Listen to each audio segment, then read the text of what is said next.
Hello, friends. Today I'm going to talk about two seemingly wildly unrelated themes that I think you'll see tied together in an interesting way. The first of these is the title of this video, Zebras Can't Sleep Alone. Or, since I'm not an expert on the subject, let's just say that I have understood that zebras don't sleep alone, and that they don't easily adapt to the concept of sleeping alone. It's sort of wired into their DNA or wired into their collective species experience that they are in danger if they're by themselves, essentially. And so when they go to rest, they want others around them. They do sleep standing up, but they are in a herd, or at least a small group. Their small group is called a harem, interestingly. And that theme struck me because, in a sense, we're all zebras. We all of us, whether we sleep alone or we do not, and that's not my point here. My point is that we are better off connected to some feeling of community, some meaningful element of community. It is a rare soul in this world that can and will thrive on their own, which is not to say, interestingly, a slight contrast to this is that Yogananda said seclusion is the price of greatness. And we've talked about this in other videos. Seclusion is not necessarily a way of life, but it is an important balance to a normal life in the world. And yes, there are times in life, often later in life, people will either by force of circumstances or inward predilection feel to be alone, or just they have to be alone because that's the situation their life is in. But generally speaking, most of us want and need and thrive connected to meaningful community. For most people, that's family. For us, it's spiritual family, which is a broader, wider grouping of like-minded souls who are interested in the spiritual life and the spiritual search, the yogic path that we all share together. But I would encourage everyone watching this, find your community. And if you don't feel that you have one, try to create one.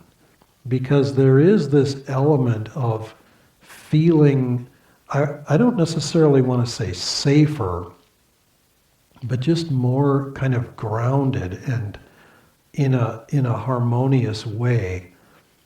A friend once said something very sort of unexpected. He said, what do people think about when they're not thinking about anything else?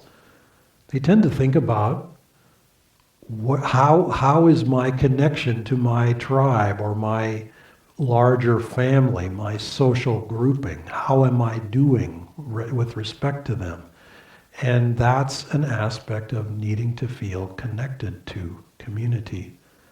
The other theme I wanted to talk about today, which is seemingly wildly unrelated, but I mentioned that Nirmala and I went and visited the big trees, the big sequoias here in Northern California recently, and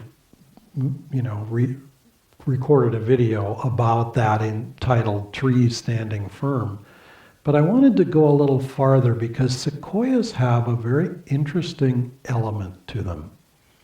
And I know I personally lived among redwoods years ago on the California coast and came to love that environment. So I got to know redwoods, which are related to sequoias, but sequoias are a little different. They live in high elevation, more dry climates on the western slope of the Sierras here in California. But there's some interesting aspects about where they thrive. They do not live in isolation. They are not the only species in their forest. In fact, they do not thrive, they do not seem to gravitate to being the only game in town. There are pines, and there are firs, and there are cedars. There are a number of other species of trees.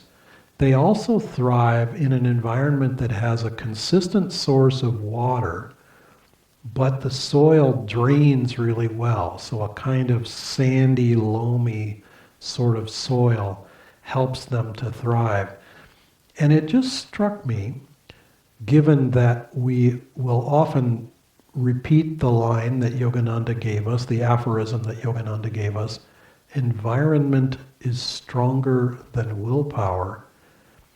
It's really, really important to get yourself into an environment that is harmonious for you.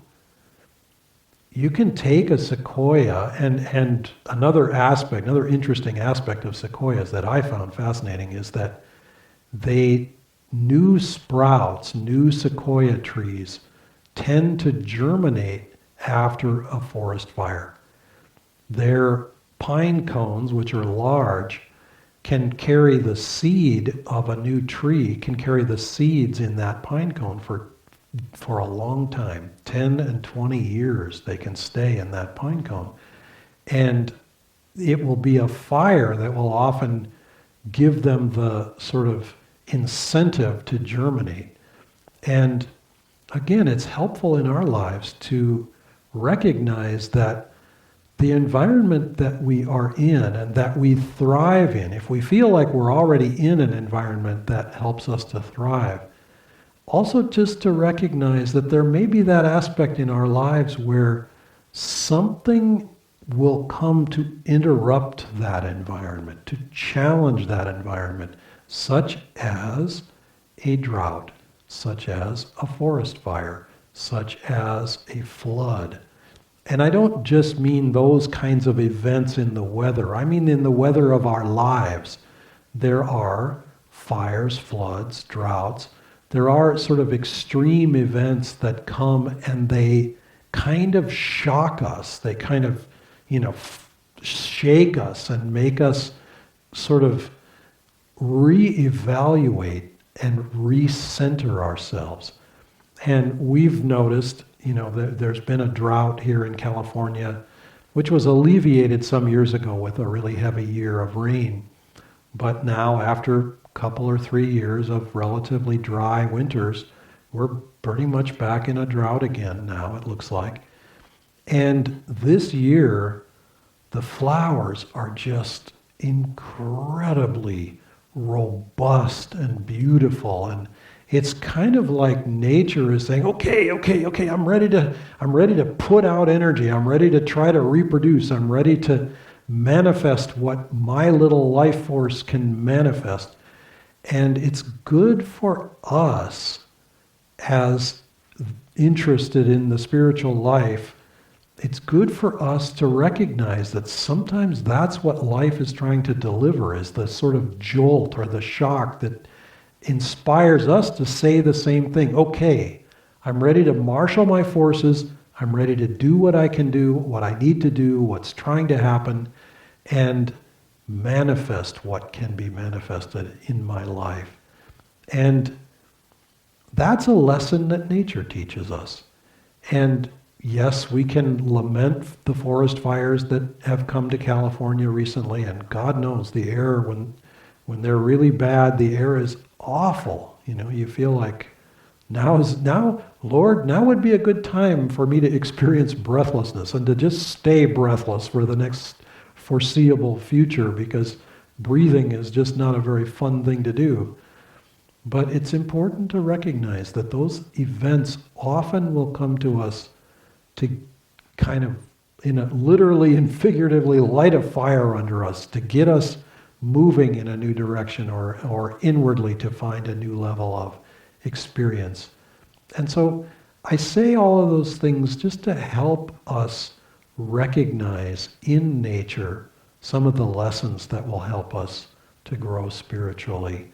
Find your community, and when you've found it, recognize that when challenges come to it, it's often an opportunity to go inside and tune into what the next step is in our lives. Namaste.